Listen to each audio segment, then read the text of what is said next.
Good evening. Good evening. With you today is Irina Zuckerman, that's me, and our special guest, Christopher Hinn, who is the CEO and Managing Director of C7 International, LLC, and he's also former senior advisor for the Middle Eastern Department of the Department of Homeland Security. Mr. Hinn comes with a very interesting experience of direct work on the ground all around the Middle East, in particular the GCC states he's talked to and has developed personal relationships with heads of states, assorted officials, and other people he's traveled extensively.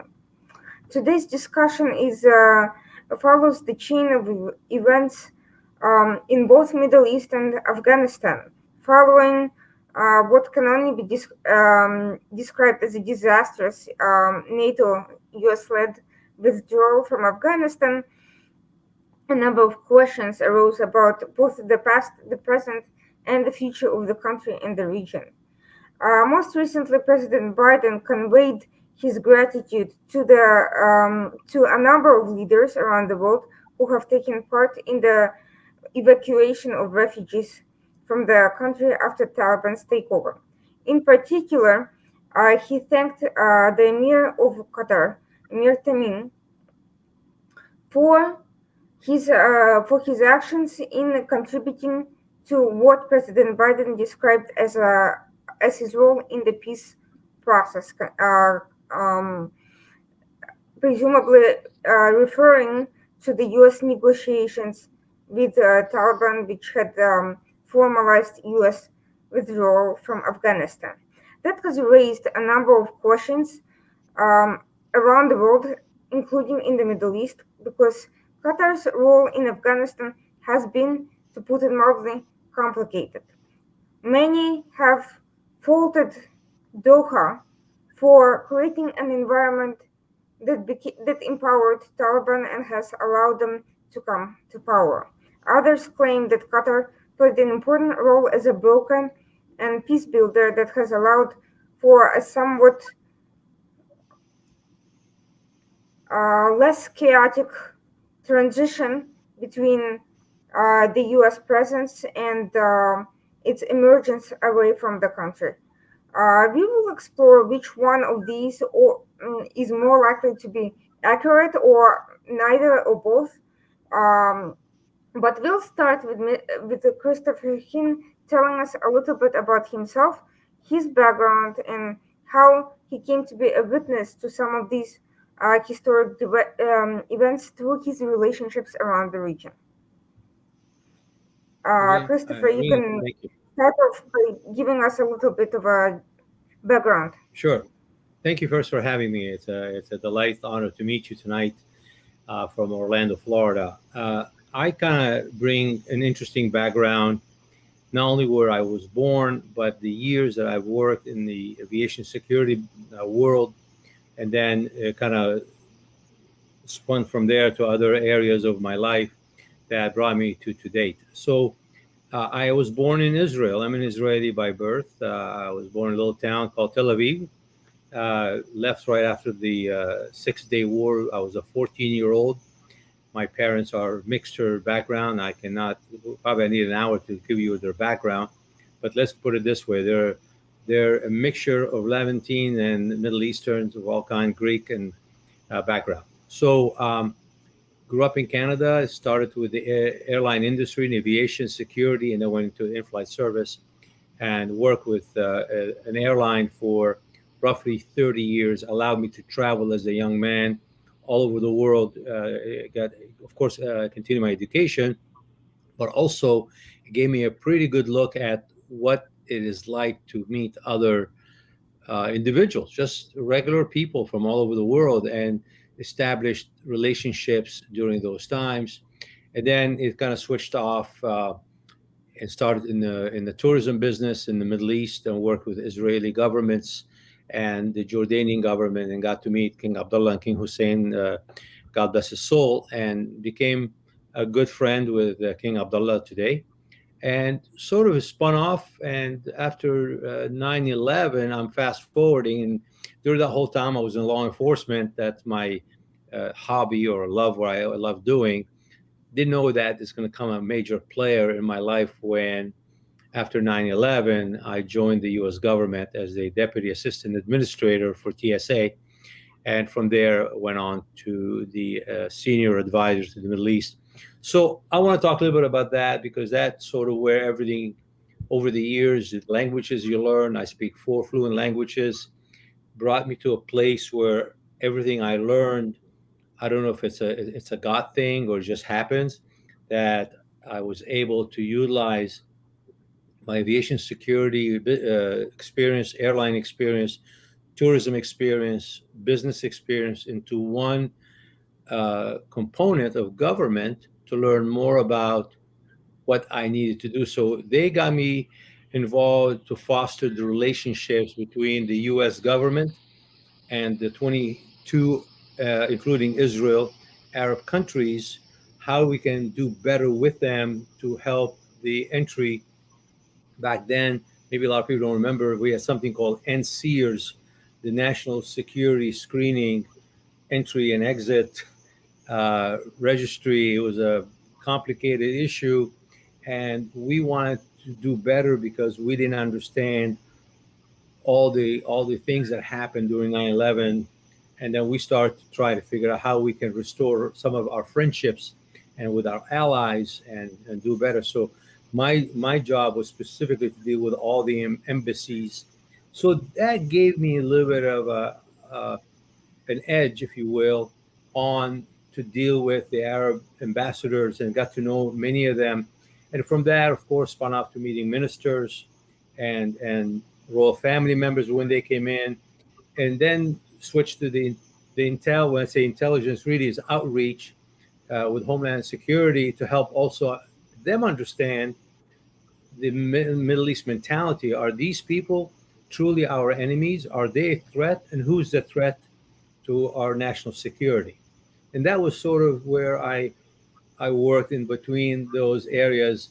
And of course, other duties I cannot talk about, but some of them were directly dealing with individuals, trying to establish a better rapport, better relationship, better understanding on both sides. Because I think the problem I see even today, we don't understand their mindset and their cultures, and they don't understand our mindset and our cultures. So I paid a lot of attention to that and started to really negotiate between embassies and ministers, especially if somebody has to get pulled at the airport, under the Geneva Convention or the Vienna Convention. There are certain things that you cannot do to a diplomat. I had to teach our side of the equation on government, say, this is what you cannot do, but this you can. You cannot detain a diplomat. You cannot detain an ambassador. These things had to be taught. So it took time, but at the end of my tenure with the government, it was interesting because I've established some policies that are still there today with TSA and Homeland Security, and I'm very honored to have worked for the U.S. government. But it taught me a lot. It really kind of like you inject yourself. I would say it's like dog years. I worked with them for 4 years. You multiply that by 7, and you have 21 years of experience, technically speaking. It's very different world when you work for the U.S. government. It's different with what you see, not what you experience. And I thank God for it. And then it carried me into my own private company, which is C7 International. I deal predominantly with logistics, strategies, dealing with governments, non governments. I deal in law enforcement. And basically, I try to stay focused on the relationship still between the U.S. component and the Middle East. And it doesn't matter if it's Jordan or Egypt or Qatar, Oman, or the UAE. I seem to spend more time in the GCC. I love the GCC. I love their people. It's just better for me work wise. So I stay in the UAE a lot more, and I travel to Qatar. I travel to Bahrain. I travel to Saudi. So I'm very open and very central in my thinking as well. So that gives you a little bit of my fast forward background. And of course, it must be a little bit easier to work there after the Arula agreement than in the past few years, I would imagine. Which agreement again? The Al Ula agreement from last January. Well, there's a couple of when you say the ruler, are you talking about? I'm Al having Al trouble Al hearing you. Ula. Al Ula. Al Ula. Sorry, Al I'm Ula. sorry. Okay. Let me type. If you text me that, I can see it. Sorry, I didn't mean to be. It's very difficult to understand from the sound. It's not you. It's just the sound coming through. I guess this is the first. I'm sorry for the interruption. So, anyway, continuing on, I think some of the questions you may have a lot to do with the region today. But again, I think a lot of it escalated over the years from 20 years ago. We got into Afghanistan, hopefully to Mm-hmm. restore some of the relationships in between the Taliban's and the Afghanistanis, and we were hoping that we would do something. I'm really disappointed today with how this all turned out. Very disappointed in our leadership. And again, let me be clear so there's no misunderstanding. I don't side with either party. I side with Mm-hmm. decision making with people who are either competent or they're not competent. Either you can do your job or you cannot do your job.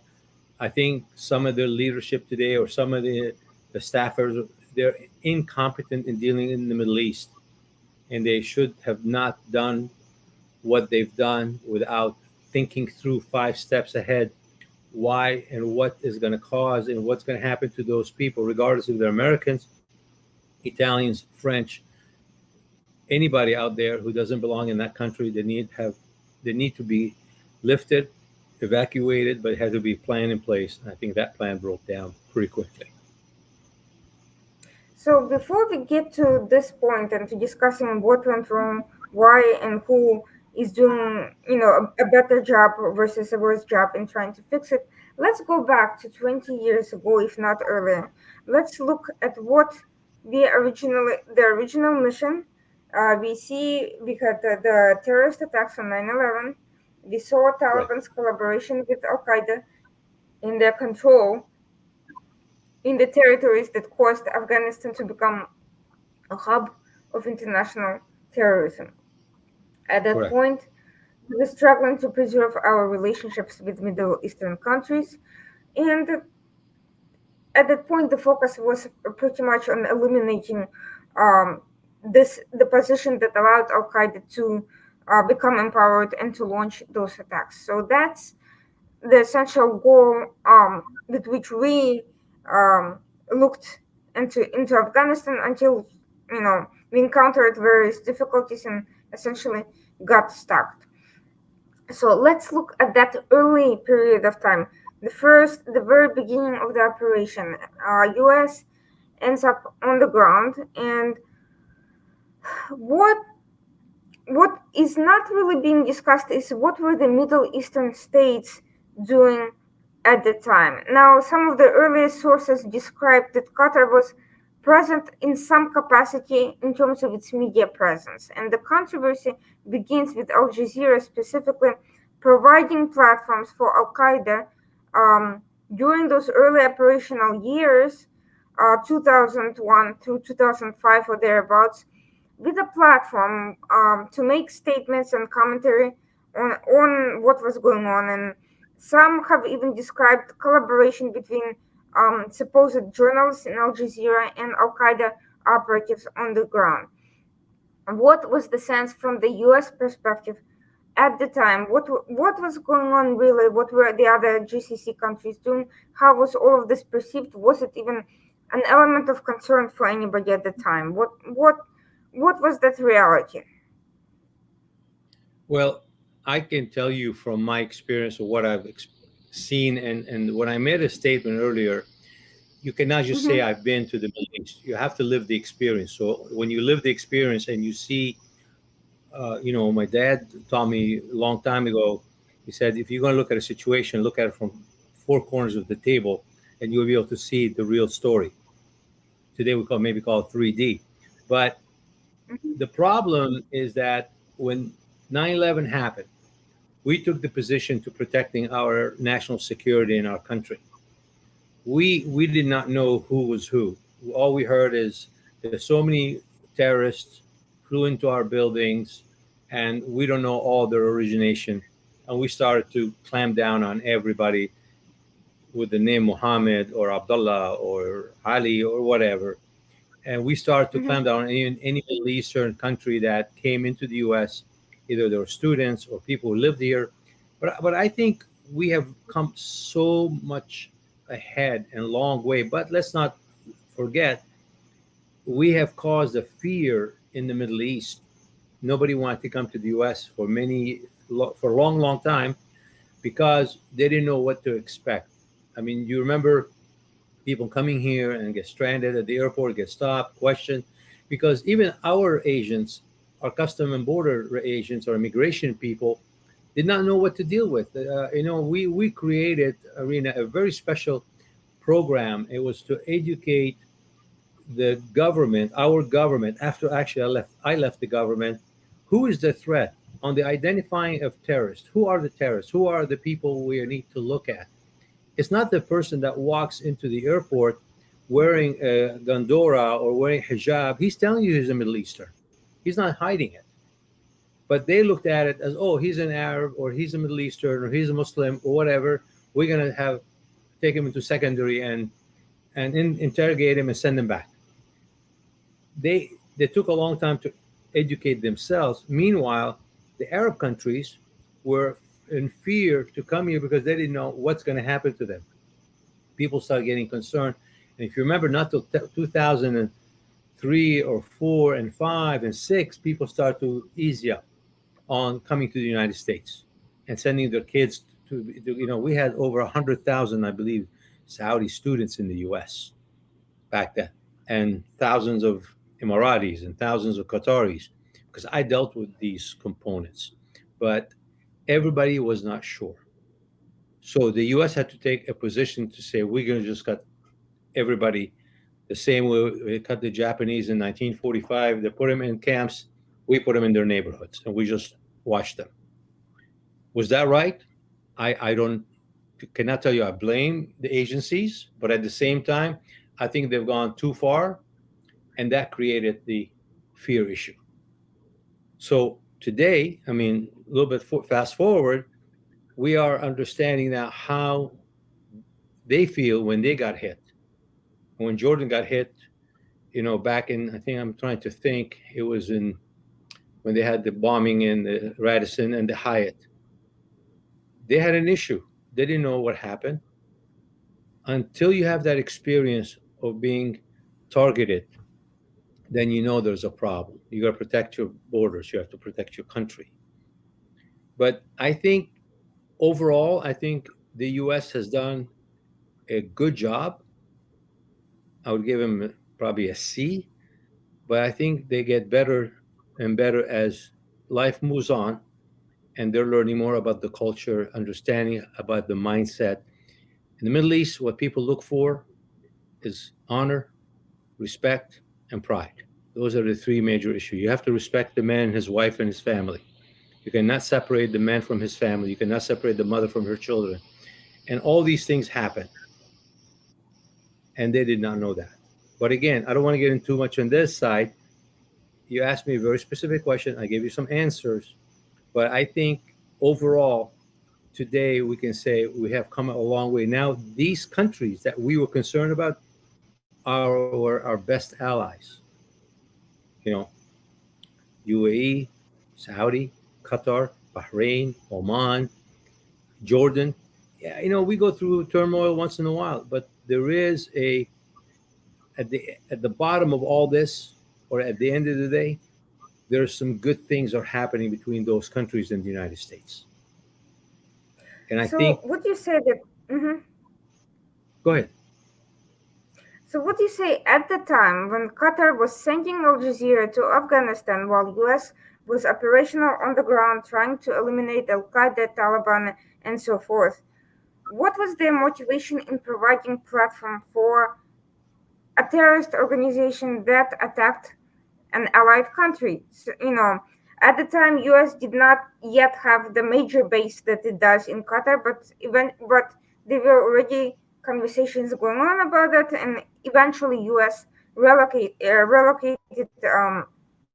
its base to Qatar. It was considered an ally, but this sort of media component may have intervened with the U.S. operations. How was that viewed? What was the reason for for these actions? Was it an issue of distrust of the U.S.? Why was there this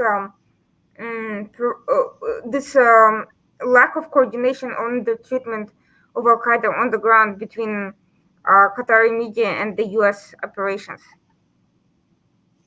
I'm going to tell you something, or share something with you. I knew the ruler today, Tamim, when he was a young man. Mm-hmm, He used to come to the U.S. and mm-hmm, we used to provide security for him with his mother Moza, Princess Moza, Sheikha Moza. Sorry. mm-hmm, When he took over, I don't think he had the experience, and there's nothing wrong with learning on the job to understand the complexity and how complicated this whole thing was with Al Qaeda during those times. And mm-hmm. today I look at them. I think for me, Qatar has been, over the years, I've seen them, they're good allies to the US. They've done things, they made mistakes. I'm not saying they didn't. So is Egypt. So is Saudi. So other countries have made mistakes of not understanding, like the Muslim Brotherhood. But at the end of the day, I think they're coming back to show that they mean well. And I think, in my view, maybe people disagree with me, but in my view, what I've seen, what Qatar has done as a humanitarian country, taking in the refugees and helping people. Now they had some issues with Hezbollah, or they had issue with the region. You remember a few years ago they were separated from the other JCC country. But just think one thing, and this is important: the Arab countries, especially the GCC. If you ever had their coffee in a little cup, you probably if you've been to the Middle East, they give you pure caffeine in a small cup. Those 5, 6 cups, they're like the Arab country. You can crack them, you can shake them, but you can never break them. That's the key people don't know about.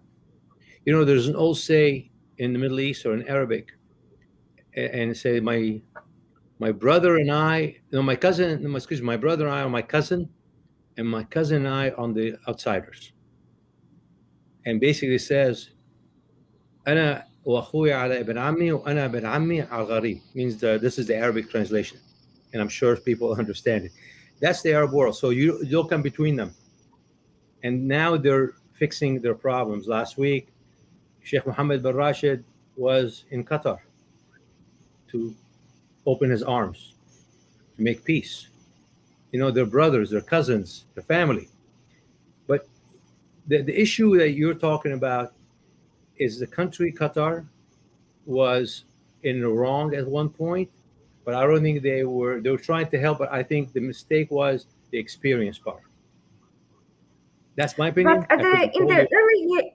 in the early years of U.S. presence in Afghanistan, Tamim, who was very young at the time, was not yet in power, and Right. it was his father who by all means had the experience. So, so what what can be said about his father's motivations? Why was he allowing that to happen? I think his father was always involved, maybe in the background. I don't think his father ever Mm-hmm, left the role that he has. I think his son, mm-hmm, to me, was put in place. Um, I had dealt with the prime minister there for years, and the Ministry of Interior.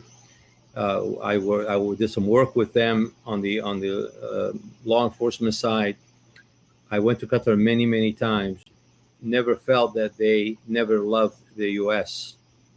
But again, as I said, I think the power change between the father and the son took some time for the son to really get it, or to understand how to deal with the concerns of uh, and the Taliban and Hezbollah. Go ahead. But the sun didn't come to power until approximately 2014, Yes. 2013, 2014. Up until that point, but in the early years, we're talking about 2001 and 2, before Tamim was anywhere near the picture in any serious capacities, there was that period of extensive controversy over Al Jazeera's role with Al Qaeda in on the ground while the US was engaged in those operations. What caused the father to allow this to happen? Well, I think the father again. You keep coming back, and I'm sorry, I don't mean to argue with you, but you're coming back to saying, Yeah, "Well, the father." I'm trying to understand the father's motivations. Tamim, I Okay, understand let's he go it back took him then. a while to Let's go back. transition that. Okay, let's go to Hmm. 2001 to 2014. Qatar was Hmm. trying to play mediator, but what people fail to know that Pakistan was the real power player here. All along, they were the Taliban harboring. They were harboring Osama bin Laden all those years in the mountains. The Taliban was there, and when the U.S. went into Afghanistan, they all fled. And we can talk about that later during the program. What happened after Sure. that? But I think Qatar Hmm. tried to play the nice guy, but I think they got trapped. I think they got trapped, By not Pakistan. knowing. I believe so. Yes, I believe so. Hmm. I think Pakistan was the real dirty player in that whole thing. I think Qatar How, tried, in and your again, opinion? I think Qatar didn't make mistakes, but I think Hmm. they wanted to make peace between Taliban, U.S., Hezbollah, all these small players over the years. They didn't succeed. They couldn't succeed because there was agenda for the Taliban to go back to Afghanistan, and we saw it now. I hope that's giving you some answers.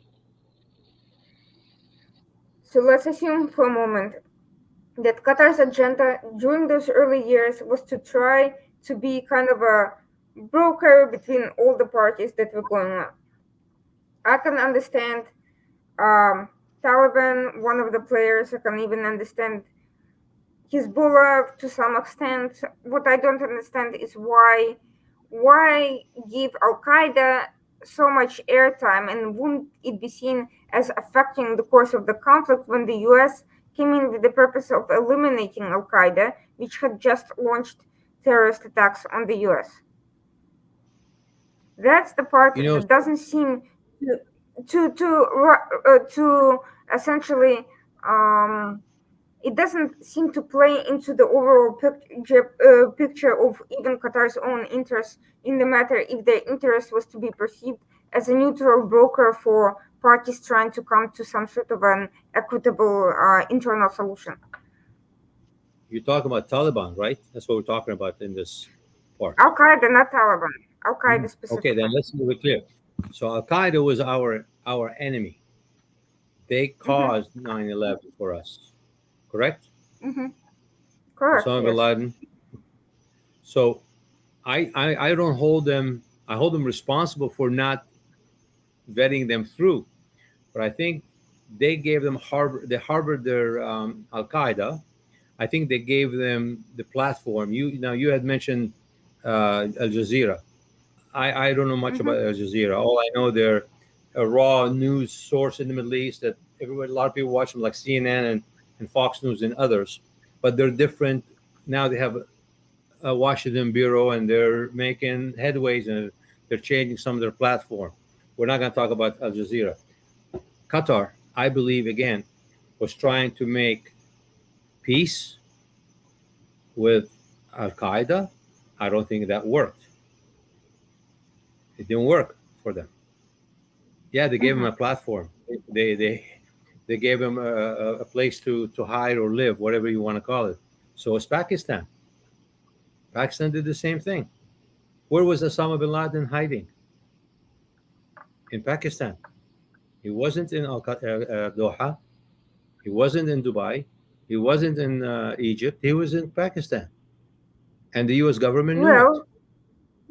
Well, well, one of the earlier players, and we'll get to the Taliban and Obama's exchanges in a bit.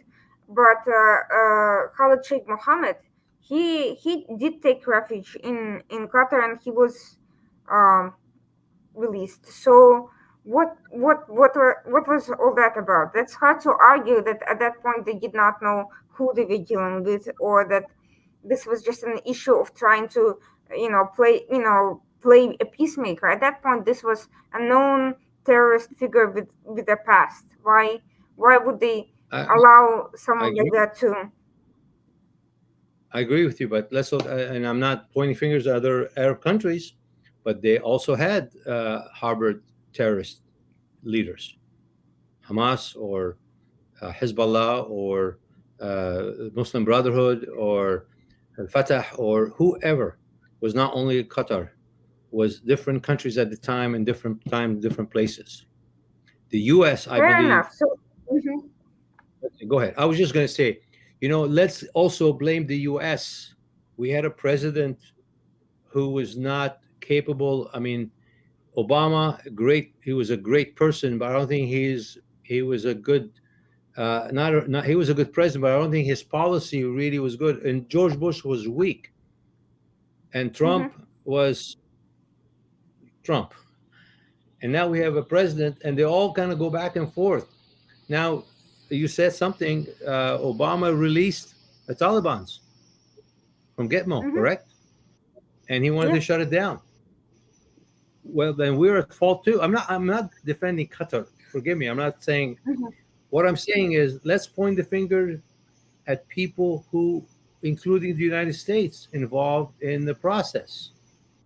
Not just Qatar, not just the UAE, not just, but then Pakistan was the lead player with the main man who they harbored him for over what 10 years almost. 2000 May mhm. 2011 they assassinated him, and he was in Pakistan. Let's call it what it is. I mean, I'm not saying that Qatar is innocent. No, I'm just saying let's bundle it all together and say here's what happened, including the U.S. Well, that's what I'm trying to do. I want to understand to what extent Qatar had been at various points duped into by adopting unrealistic positions. At what point has it pursued a deliberate policy? At what point, things just didn't work out? It's a complicated reality, and I think trying to go to focus on all players at once is not going to give us the kind of fullness of understanding.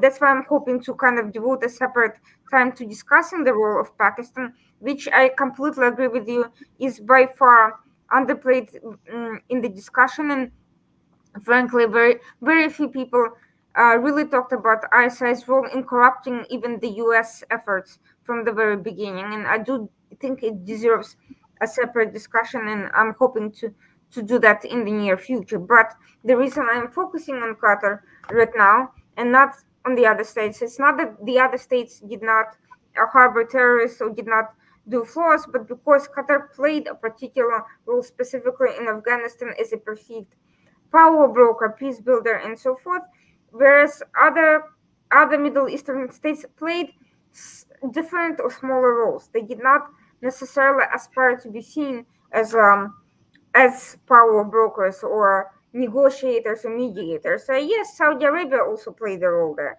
Iran has played a role there. UAE is now playing a role in life-saving operations. All these are important factors, but those are different roles. And I'm not saying I they agree. shouldn't be also discussed. They should be. Iran and Saudi Arabia history in Afghanistan in itself has been a subject of entire books and deserves, also separate discussions. But again, I'm trying to look at one issue at a time because otherwise, it's a complicated story, Of and course. it's important to try to understand the role of each actor um, in context. Let me tell you maybe a short story of my direct contact or relationship with Qatar of releasing a prisoner from Iran.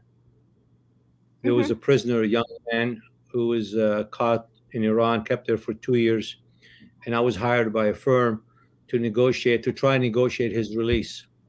I contacted several Middle Eastern countries, and everybody turned me down. And guess who offered the, the you want to call it the olive branch? Was Qatar. Qatar said Mm-hmm. we will try to help you.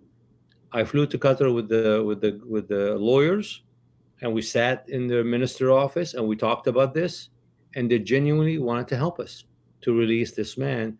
That was during the Obama era, and for some reason, it wasn't Qatar. It was the problem was the U.S. wouldn't let us. The State Departments wouldn't let us move to a certain part, and they said, "Cease and desist. Don't do that. You can't do that." And there's a man who had two children in the U.S. who's in prison for ungodly, unknown reason, but he was imprisoned in Iran, and Qatar was wanted to help negotiate. So I was sitting in the meetings with those guys and talking to them one on one or one on two. So I saw that, and I cannot tell you how it made me feel happy, maybe, or pleasant. But I thought we had hope. Where the hope was killed was not on their side; it was on the U.S. side. And And then was we that kept during trying. the time I'm of sorry. the nuclear deal? Was that at the time? Just to clarify, was that at the during the nuclear deal negotiations? Because at that time, I remember U.S. held up a number of attempted Yeah, attempts to release yeah, various people. yeah, there were, but it was because the nuclear deal. Okay, fine, and that's a separate issue. There was always And negotiation by the between the way, U.S. I'm personally found that policy horrifying. I just wanted to Yeah, understand whether that was part of it or whether it was some other issue. it had something to do with it. But I'm saying, look, the U.S. individuals get involved. Sometimes they're not competent in dealing with the Middle East. We go back and forth on that Hmm. because Sure. they're all about protecting their little cubicle, and they don't honestly care. And when you push Hmm. them, they don't like you pushing them because they're careers. But we tried, and we finally got through.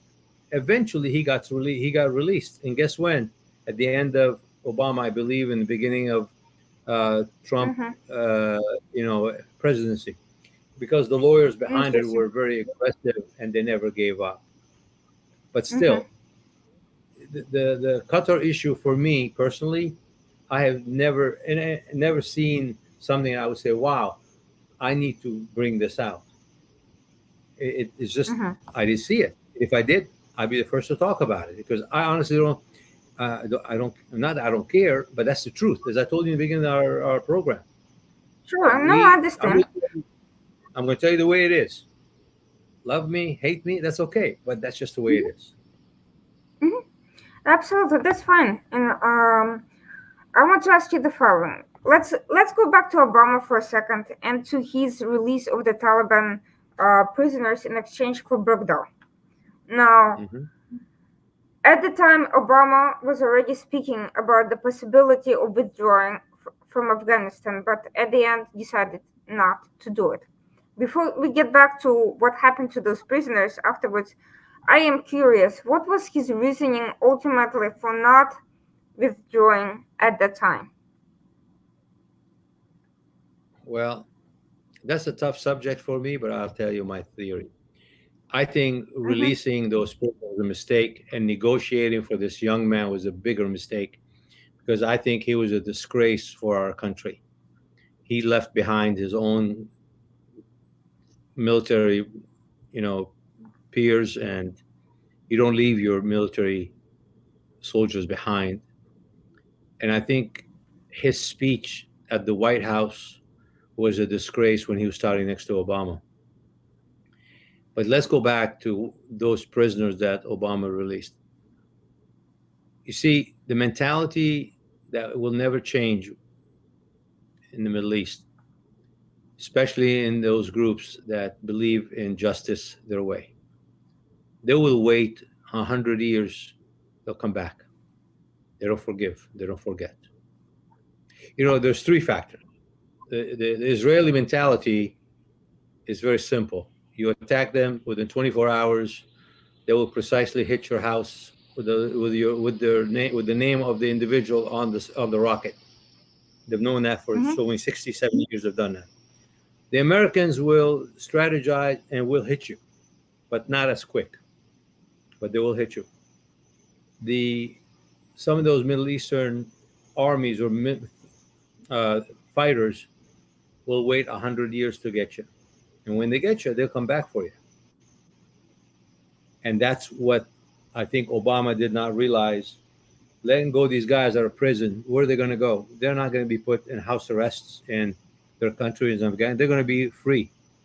And when the time comes, or Taliban or whatever country welcomes them, they will join that group, either Al Qaeda or Taliban. And when the time comes, they will return. And guess what just happened last week on the 27th or the 26th of August? They all came back. Same people were in prison. Same people that Obama released. The leader of the Taliban today, wasn't he released from prison by Obama? You correct me if I'm wrong. No, that's exactly what happened. So So all we these knew guys. all along. Mhm. No, we knew all along. Is this a risk?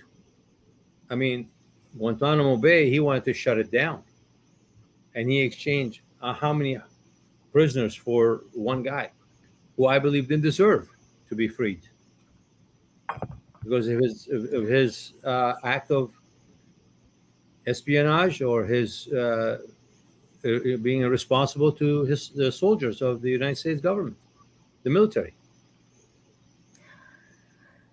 So Obama releases this group of Taliban fighters. They end up in Qatar, and they hang out there until they are released. And now they rejoin their brethren and become leaders in the new government.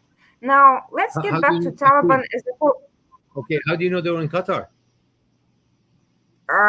That's what the official story was. If they were not, if there is some different information, I'd like to hear it. But the official information was that they were deported to Qatar, and that's where they stayed until recently, rejoining the Taliban in Afghanistan. Okay, I have a. Do you mind if I ask a question, kind of a contrary Sure. to what you said? When the borders opened between Pakistan and Afghanistan just recently, do you know how many Taliban's came through there? The majority. Yeah. They didn't come through Qatar. They didn't come through Qatar. They came through Well, I Pakistan. understand, but those specific individuals were deported to Qatar, and that's where they stayed. Right. Even though, of course, Yes. majority of Taliban was not there, they were in that area in Pakistan and Afghanistan. Now, um, the question is less about those particular 4 or 5 individuals, and more about the larger issue. Um, Qatar, in addition to taking in these individuals who were released from Guantanamo, had also allowed Taliban to establish a political office. What happened as a result of Taliban opening an official political office? A number of other countries, such as Russia, such as Pakistan, and others, established sort of alternative relations with Taliban, parallel to the official relations with the Afghan government. Right. Why? I mean, and it was obvious that creating a political entity would grant Taliban leadership some level of legitimacy that they would not otherwise have.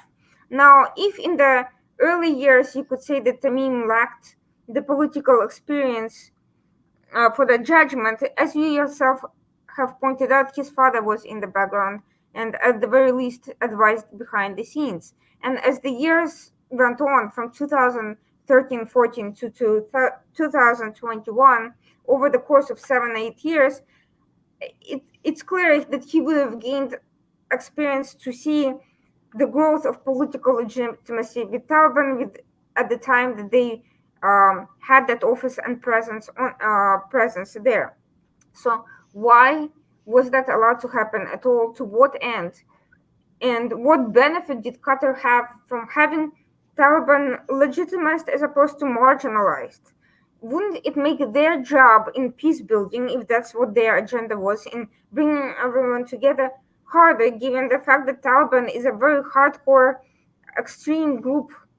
Wouldn't it make sense for them to have as little political power as possible instead of having an equal parity to other parties in Afghanistan? Okay, I think you put that very well, and I'm going to answer your question.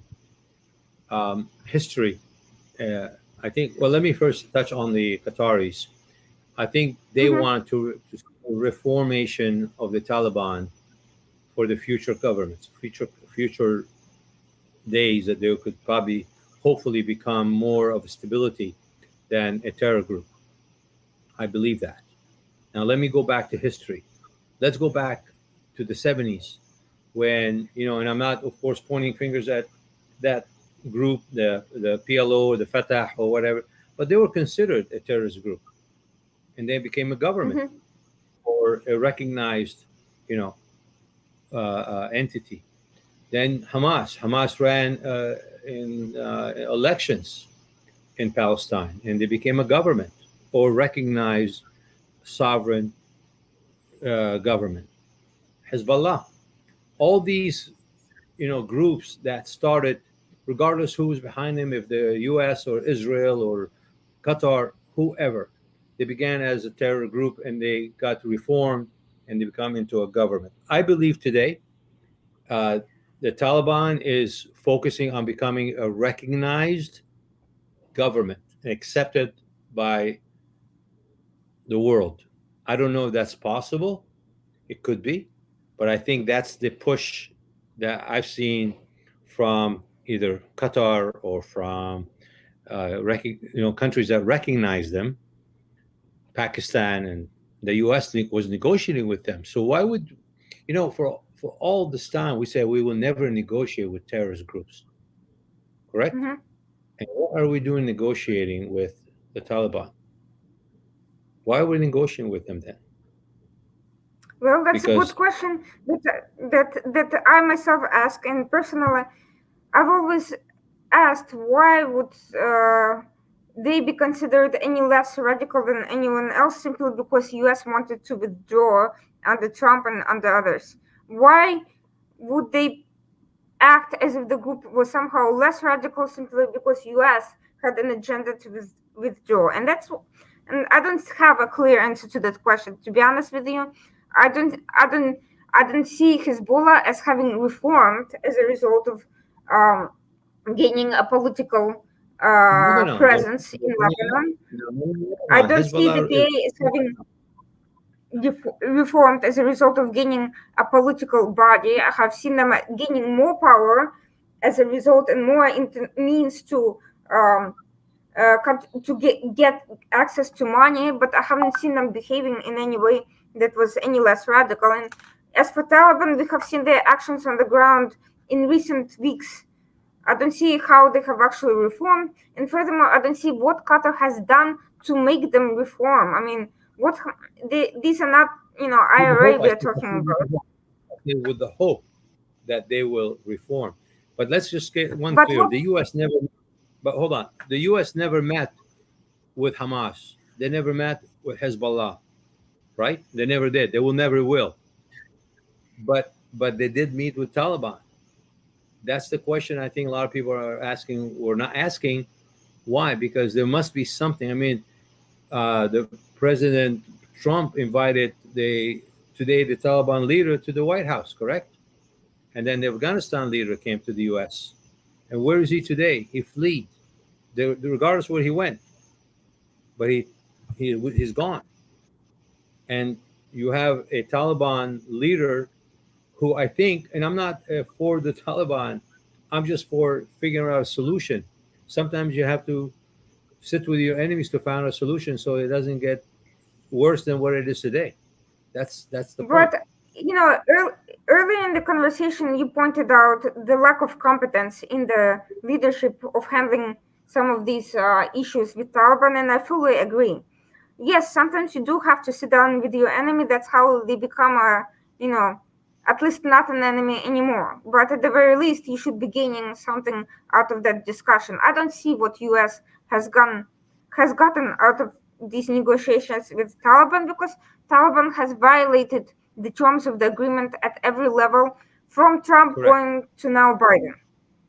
Correct. So what you They're not know, to be trusted. if the They're not to be calculation trusted. was that Taliban would be keeping to its word, I don't see what evidence has either Trump or Biden had at any point in time to see that that would happen. Nor do I see how. But what I do see is that having a political entity has created a perception, perhaps even for the United States, that Taliban was becoming a more mm, urbane body with a more serious approach to politics. Why they thought that I believe there was a miscalculation on the US part in believing that somehow Taliban would be willing to share power, but by withdrawing completely, they clearly allowed Taliban with far better resources to take over very quickly. How so? Well, That's the U.S. policy was hopelessly flawed in that regard, and I'm not going to deny it. And I think both parties and both Trump and Biden are to blame for this entire for the ultimate outcome. Although Biden, in addition to everything else, also mishandled the process of the implementation of what already was a disastrous policy. But what empowered Taliban? Of course, Pakistan and their support, to be sure, but at the same time, the political legitimacy from Qatar, which is now claiming to be a mediator, peace builder, which has transferred the people out of Afghanistan, correct? But why is there that problem to begin with? Who helped create it? The countries that gave Taliban the legitimacy to gain ground very quickly, who supplied them with funding, with political support, with ideological backing.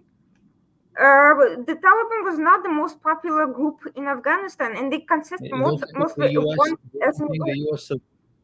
Sorry, don't you think the U.S. supplying with money, with finances, when they, why would they come to the U.S.? What, just to have coffee at restaurants? Oh, I'm not I saying believe the that U.S. U.S. did not cut dirty deals under the table, but who facilitated those deals? The countries that claim to be peace brokers for that agenda. It didn't happen directly on their own. U.S. did not have that clout to engage indirect organizations. They needed third parties to facilitate that, of course. I know, So yes, Irina, a lot of people don't like Qatar, or they don't like the UAE, they don't like. Let's just be honest and straight.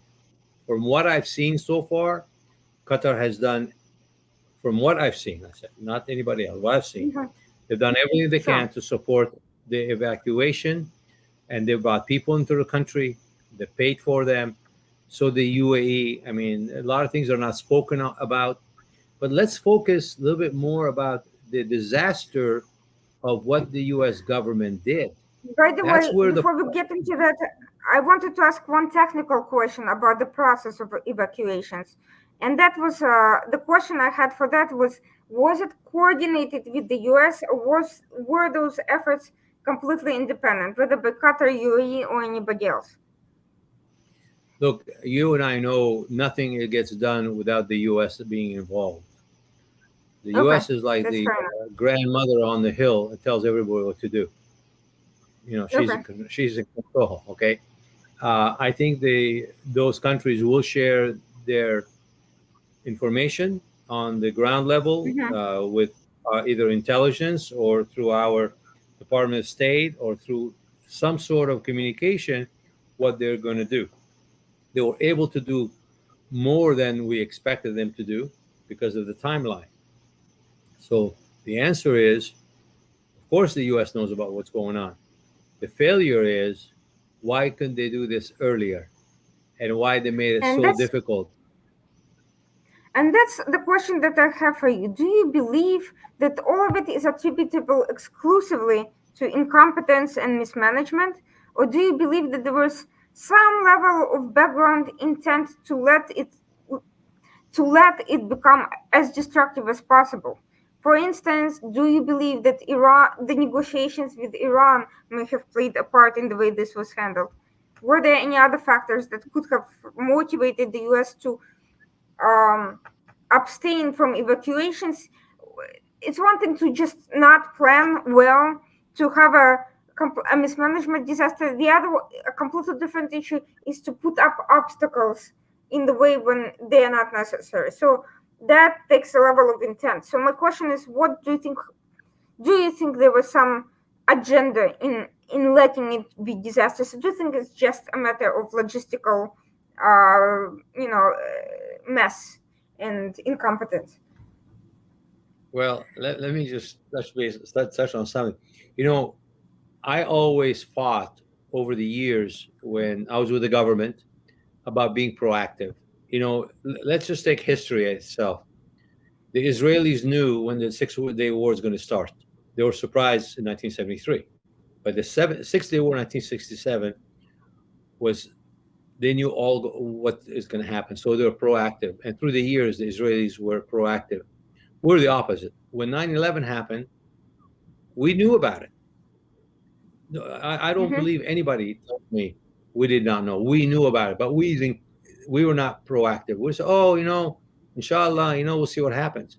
And every step of the way, we were, we were not pro. We are reactive mentality, and that has to change. And no different Mm-hmm. leading up to this whole mess. Look, I don't care if we have one American left. That's one American too many behind. All these individuals who were in Afghanistan, they should have been planned, logistically moved out of there way before the timeline and not to wait to that last minute. So my question is to you: now that we're in the process of trying to get these people out, how did it so happen that Biden has assigned its allies who are assisting with the evacuation, Qatar, UAE, Israeli companies, others? How come the people that they chose to focus on happen to be, random people seeking a way out of a horrible conditions, but not the Americans who are stranded and who are still very much in trouble? How come those people have not been prioritized for evacuation and still remain in those positions? Why hasn't the US, if it was not at this point capable of doing it themselves, why hasn't it asked Qatar, which has good relations with Taliban, to assist in making sure that these people could get out? Look, let's forget about the Taliban. Let's forget about everybody else outside the individuals who are the U.S. citizens and the people who Mhm. help those citizens who were promised. The Biden administration is not competent to handle. The Secretary of State, or excuse me, the Secretary of the press secretary, she was continuously giving misinformation. And again, as I said earlier, I'm honestly don't care either side. They both to me are Mhm. don't even exist. I look at the answers. Give me the results. Mhm. And they did not do what's supposed to do. They all were lying to the American people, including the president. He couldn't give us answers of substance. He just said, "Oh, we were doing this, or we're going to do this," and he would say things not to be true. Why? As I said, 100 Americans are still stranded. There were some companies charging $350,000 to evacuate people. Why? Why you make lives are worth the American people? The government did not take care of them, and we rely on our allies or mercenaries or other governments. We failed these people who served us, that protected us over 20 years. We failed them, and I'm sorry, people don't like it. That's the truth. So here's my Incompetent. final question on this note. Following that disaster with the complete failure of the State Department, as you just mentioned, private individuals and companies launched a number of efforts to get Americans and other allies out of there. Unfortunately, it looks like a number of airplanes had been um, had been detained by the Taliban, essentially taken hostage, with an unclear pathway to release. And from what I'm hearing, the U.S. State Department has blocked them from being from from Yes. passing on to other countries. Can you please explain to me what exactly is going on and why has the situation not been resolved and why is the State Department blocking their release to neighboring countries? Well, there's two things I can think of. One, lesser the other one. The first one is that these individuals on the plane and they got blocked. Either that the State Department got somebody on there they're concerned about of their vetting, whoever they're Hmm. vetting, or the other thing is called CYA. Okay, you can figure that one out. Individuals in the State Right. Department want to cover they're protecting themselves. And honestly, again, those individuals, I hate to say it, but they probably don't care about, they just want to make sure that they get whatever they feel is right.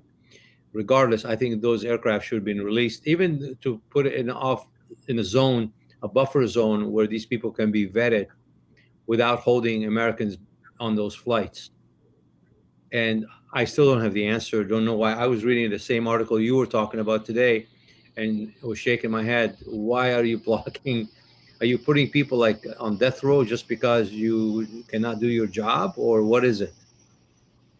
And again, Because we this know is that going to that a lot of people who were evacuated and moved to the U.S. have not been vetted. So why the sudden, extra vetting for that exactly, particular group as opposed to, yeah, exactly. just failing to see the consistency in these actions. Look, there's a lot of incompetency here. A lot of people don't have the know-how to deal with this.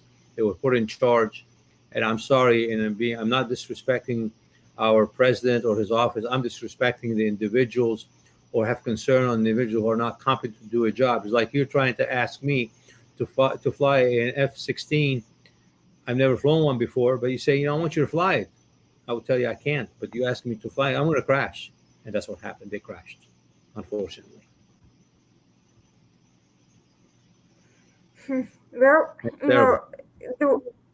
the, when there's an issue of incompetence, generally those people either themselves resign or they're fired if they refuse to resign. But the president made it clear that no one is going to be asked to leave as a result of these situations.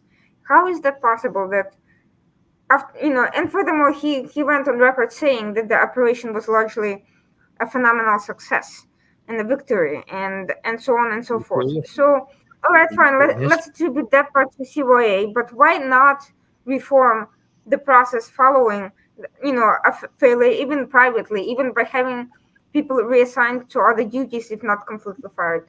What is Why is the administration insisting on keeping the same people who failed completely in those positions? A lot of those people in positions have been there for years. They are career. They don't honestly look, even through 9/11. After that, I came in government and said, well, we need to really make changes. I had to fight to get just to do the right thing for the people during my time. We had to fight and just get people to do their job. They didn't care. Are the same people there today, just different. They're what do you call them, bureaucrats. That yeah, bureaucracy is good, but too much. What it takes to do in a business world, for us takes a week to get something done. It takes a whole year for them to do it because they just don't care. And I'm sorry, employees of the U.S. government, some of them, not all, obviously. There's just a lot of people don't care, and that's the problem. Bottleneck this whole thing somewhere, and they just lift their hands and say, not going to do it today. I'm going to go home, go see my children. Wait till tomorrow, another day. If you ask me for my honest opinion, I'm giving it to you.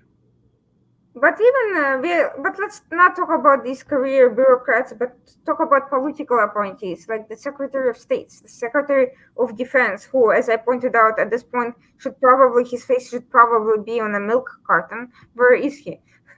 Uh, No, why that's not? go ahead. I'm sorry. Why not replace the people who are replaceable and who are in high positions overseeing this whole mess? Well, that's another major issue with the U.S. government. there were a lot of people who were appointed by, they called them SES, Senior Executive Services, and I was one of them. But thank God I got put in an area that I was very familiar with, aviation security and law enforcement side of it. And there's a lot of people are in that they know, but a lot of individuals who come in the government are because they're friends of the president, or they've donated hundreds and thousands of dollars, or somebody recommends them, or they're a friend of a friend. They get put in position that are not competent in, like the Secretary of Defense. I don't know much about the Secretary of State. He presents well, but he cannot make decisions. They talk in circles. And others who are in the government today that are there for 4 years and get taken out because they're not, they did their 4 years. But a lot of the political appointees are not vetted for the job. They may be great businessmen, they may be great uh, success story, but not in the job. You don't put Mhm. the director of the CIA or the director of the FBI who doesn't have experience in law enforcement or intelligence. You don't put a meat Revere to run the CIA. I'm not. I'm just using an example, obviously. Example. Sure. So you got to put the people who are experienced in the field to run those departments, and that's where you may get some answer. The Department of Defense has been a disaster. I mean, go back to Rumsfeld. Rumsfeld was a great back then. He was a military man, but again, I think, and I could be wrong about his service, but or David Petraeus, he was a military man. Those people know the military, and you give them responsibility in their field, not in others. That's part of the problem we have today. A lot of those individuals are not competent to do their job or to be responsible for their departments of thousands of people underneath them. Well, on that unfortunate note, I, of course, will always be hoping for the best for the United States, and I hope that the administration changes course and manages to learn from these mistakes and do better in the future. Of course, although I'm not particularly optimistic, but I always hope for that. I don't hope for the administration to fail just because they don't share the same views as I do. I hope that they manage to avoid future mistakes of that sort. Thank you so much for your insights. Thank you so much for your comments. Um, it was a great discussion, and we here at the Washington Outside Report will continue exploring controversies, issues that are being covered in the media, but without an in-depth look, or from one side, or in a superficial way, or one-sided way. In the future, as I mentioned, I'm hoping to bring guests to discuss Pakistan's involvement in the empowerment of Taliban. I hope to discuss the Iran-Saudi tensions in the region. Iranian um, leadership recently issued a statement that they hope to avoid turning this into Sunni and Shia conflict. Is that likely to be true? I'm personally highly skeptical, given the past records. So there are a lot of issues that are being barely touched on that I'm hoping that will come as a result of this and previous discussion, and that will address in the future. This is continues to remain a hot button issue and of interest to many people on for different reasons. That was Christopher Hinn with us today. Thank you very much and have a good night. Thank you. And next time we'll discuss the ISIS K. Thank you.